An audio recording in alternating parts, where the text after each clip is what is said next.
Hello CC 26। আজকে হচ্ছে তোমাদের মাঝে তোমাদের হায়ার ম্যাথের সম্ভাবনা থেকে জাস্ট একটা সৃজনশীল প্রশ্ন নিয়ে আসছি, যার সলভ দেখো। এটা হচ্ছে তোমাদের সিলেট বোর্ড 2020-এ প্রশ্ন। সো দেখো, এখানে আমার উদ্দীপকে কি বলেছে যে একটি নিরপেক্ষ ছক্কা এবং দুইটি মুদ্রা একত্রে একবার নিক্ষেপ করা হলো, যেখানে একটি পিঠ হচ্ছে এইচ এবং অপর পিঠ হচ্ছে এই যে টি। তাহলে ক নম্বরে বলছে যে ছক্কা নিক্ষেপে জোড় সংখ্যা আসার সম্ভাবনা। তাহলে আমি যদি একটা ছক্কা নিক্ষেপ করি, অর্থাৎ ছক্কা নিক্ষেপের ছক্কা নিক্ষেপের নিক্ষেপের নমুনা ক্ষেত্র নমুনা ক্ষেত্র আমরা কি কি পাই? একটা ছক্কা নিক্ষেপ করলে 1 থেকে 6 পর্যন্ত, 5 6। তাহলে আমার এইখানে বলেছে কি যে জোড় সংখ্যা আসার সম্ভাবনা কত। তাহলে জোড় সংখ্যা আসার নমুনা ক্ষেত্র লিখতে পারো। জোড় সংখ্যা আসার নমুনা ক্ষেত্র। তাহলে জোড় সংখ্যা এখানে কোনটা কোনটা আছে একটু খেয়াল করো, যে 2 4 এবং 6, অনলি তিনটা আছে, 2 4 এবং 6। তাহলে জোড় সংখ্যা আসার আমি যদি সম্ভাবনা বের করি, তাহলে কি হচ্ছে একটু খেয়াল করো, যে মোট নমুনা ক্ষেত্র মানে নমুনা বিন্দু এখানে তিনটা, আর মোট ছিল কয়টা? 6টি। নমুনা ক্ষেত্র এখানে 6টি, এখানে 3টি। তাহলে এটা যদি কেটে যায় তাহলে হচ্ছে 1/2। জাস্ট এটা হচ্ছে কি আমার ক নম্বরের উত্তর। খ নম্বরে বলেছে যে প্রবাবিলিটি ট্রি অঙ্কন করে নমুনা ক্ষেত্রটা লিখতে হবে। অর্থাৎ আমার এখানে যে একটি নিরপেক্ষ ছক্কা এবং দুইটি মুদ্রা একত্রে যে একবার নিক্ষেপ করেছি, যার প্রবাবিলিটি ট্রি অঙ্কন করতে হবে। সো তাহলে একটু খেয়াল করো, যে প্রথমে আমি ছক্কার পিঠটা যদি আমি নিক্ষেপ করি, ছক্কা, এটা 6টা পিঠ পাইবো, একটা দুইটা এই তিনটা এই চারটা এই পাঁচটা এই 6টা। তাহলে এখানকার এর যে 6টা পিঠ পেয়েছে, এটা হচ্ছে 2, এটা 3, এটা হচ্ছে 4, এটা হচ্ছে 5, আর এটা হচ্ছে 6। তাহলে বলেছিল কি যে একটি নিরপেক্ষ ছক্কা এবং দুইটি মুদ্রা একত্রে একবার নিক্ষেপ করা হয়েছে। তাহলে এখান থেকে আবার দুইটি মুদ্রা, তাহলে প্রথম মুদ্রা নিক্ষেপ করলে হচ্ছে দুইটা পিঠ পাবো, একটা হচ্ছে এইচ টি। এখান থেকেও যদি একবার একটা মুদ্রা আমরা ফেলাই দেয়, তাহলে সেটা হচ্ছে এইচ টি। এখানে হচ্ছে মুদ্রার পিঠ পাবো হচ্ছে এইচ টি। এখানেও মুদ্রার পিঠ পাইব হচ্ছে জাস্ট এইচ এবং টি। এখান থেকেও মুদ্রার পিঠ পাবো হচ্ছে এইচ এবং টি। এখান থেকেও মুদ্রার পিঠ পাইবো হচ্ছে এইচ এবং টি। জাস্ট এই যে মুদ্রাগুলো আমি কিন্তু একবার নিক্ষেপ করেছি। এখন এই মুদ্রাকে আরো আরেকবার যদি নিক্ষেপ করা হয়, তাহলে এখান থেকে আবার দুইটা পিঠ পাবো। একটা হচ্ছে এইচ, অপর পিঠ হচ্ছে টিল টেল। এটা হচ্ছে হেড, এটা হচ্ছে টেল। তো এখান থেকে আরো দুইটা, একটা হচ্ছে হেড, একটা হচ্ছে টেল। এখান থেকেও দুইটা, একটা হচ্ছে হেড আর একটা হচ্ছে টেল। এখান থেকেও দুইটা, একটা হচ্ছে হেড, একটা হচ্ছে টেল। এখান থেকেও দুইটা, একটা হচ্ছে হেড আর একটা হচ্ছে টেল। এখান থেকে দুইটা, একটা হচ্ছে হেড, একটা হচ্ছে টেল। এখান থেকেও দুইটা, একটা হচ্ছে হেড, একটা হচ্ছে টেল। এখানেও দুইটা, একটা হচ্ছে হেড, একটা হচ্ছে টেল। সো এইভাবে যে বাকিগুলো আছে সবগুলো আমি দিয়ে নিব। এখানেও দুইটা, একটা হেড এবং টেল। এখানেও দুইটা, একটা হচ্ছে হেড, একটা হচ্ছে টেল। ক্লিয়ার? তাহলে আমি মোট এখানে যেটা মানে করেছি, প্রথম একটা ছক্কাকে নিক্ষেপ করছে একবার, এবং আবার বলেছে যে দুইটি মুদ্রাকে নিক্ষেপ করতে হবে। তাহলে প্রথম মুদ্রা নিক্ষেপ করছি, পরবর্তী আবার ওইটাকে কি এখান থেকে কি আবার মুদ্রা নিক্ষেপ করেছি। সো এর যদি নমুনা ক্ষেত্র দেখি পুরোটার, তাহলে নমুনা ক্ষেত্র কি হচ্ছে একটু খেয়াল করো, যে নমুনা ক্ষেত্র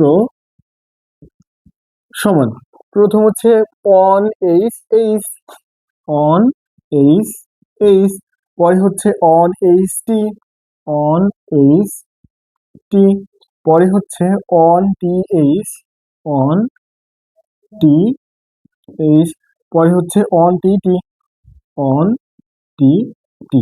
প্রথমটা কিন্তু শেষ। এখন বাকি হচ্ছে two H H, two H H, two H T, 2h পরে হচ্ছে 2th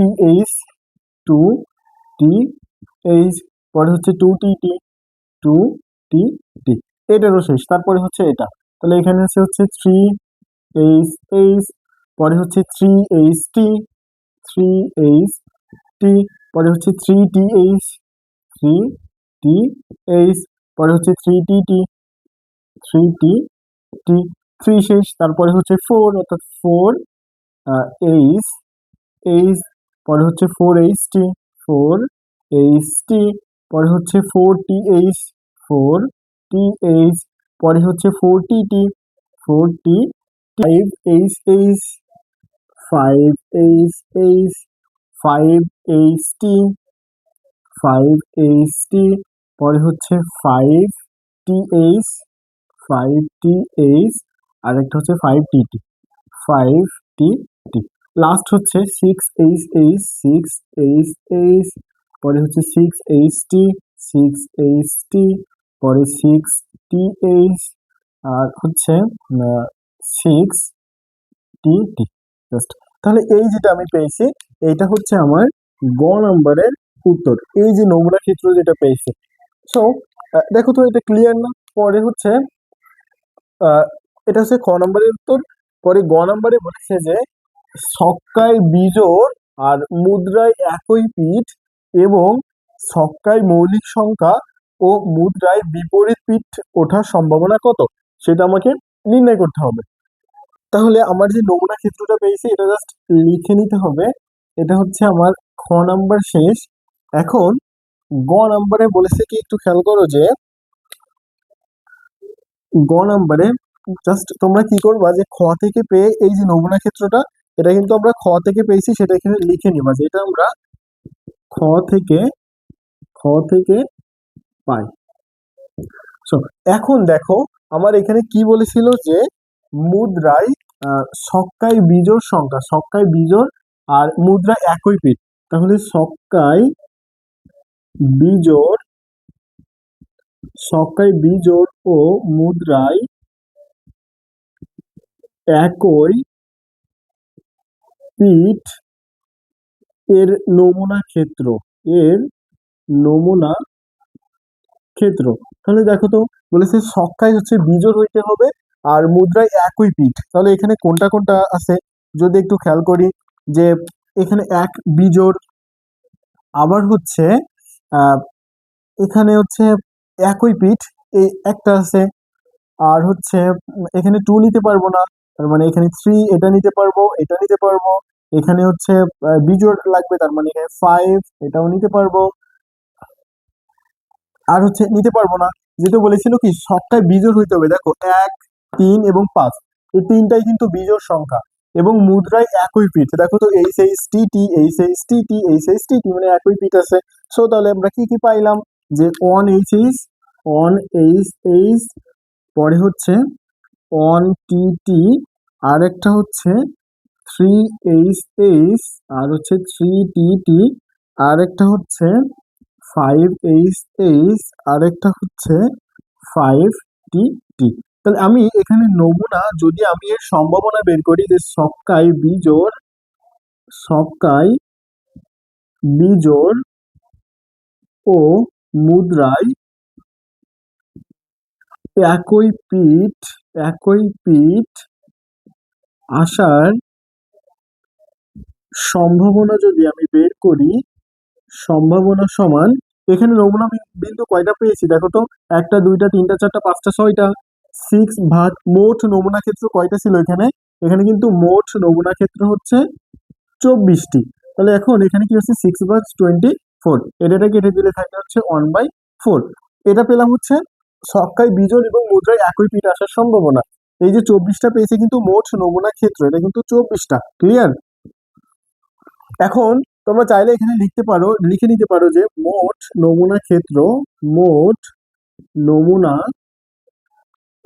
নমুনা বিন্দু সমান হচ্ছে 24টি। ক্লিয়ার? তাহলে একটা শেষ। এখন তারপরে আবার কি বলেছিল যে ছক্কায় মৌলিক সংখ্যা এবং মুদ্রায় বিপরীত পিঠ হওয়ার সম্ভাবনা, তার মানে আমার এখন দরকার হচ্ছে ছক্কায় মৌলিক সংখ্যা। মৌলিক সংখ্যা এবং মুদ্রার বিপরীত পিঠ, বিপরীত মানে একটা এইস একটা টেল। সো দেখো, তাহলে এখন মৌলিক সংখ্যা আমরা কি জানি, 2 3 5 এইগুলা। তাহলে দেখো তো এখানে বিপরীত সংখ্যা এই একটা পেয়েছি, এই একটা পেয়েছি, এখানে দুইটা পেয়েছি, আর হচ্ছে এখানেও বিপরীত সংখ্যা এই দুইটা পেয়েছি, আর হচ্ছে 5 এর এইচটি এবং 5টি এইচ। দেখো তো এই বাদে কি আর আছে? আমার কি হইতে হবে? প্রথম শর্ত হচ্ছে মৌলিক হইতে হবে, আর হচ্ছে বিপরীত পিঠ হইতে হবে মুদ্রায়। তাহলে এখানে 2 3 এবং 5 এই তিনটা হচ্ছে মৌলিক সংখ্যা, আর বিপরীত পিঠ মানে একটা এইচ একটা টেল। সো দেখো তাহলে এখন একটু লিখি যে ছক্কায় মৌলিক সংখ্যা, ছক্কায় মৌলিক সংখ্যা ও মুদ্রায় বিপরীত পিঠ উঠার সম্ভাবনা বা নমুনা ক্ষেত্র, সরি আগে লিখবা নমুনা ক্ষেত্র। তাহলে নমুনা ক্ষেত্র আমরা কি কি পেয়েছি? এই যে 2h 2ht, তারপরে এটা হচ্ছে 2th, তারপরেরটা হচ্ছে 3ht, তারপর হচ্ছে 3th, তারপর হচ্ছে 5ht, আর একটা হচ্ছে 5th। সো তাহলে এখন মোট নমুনা বিন্দু কয়টা হয়েছে দেখো তো? 6টা। তাহলে এখন ছক্কায়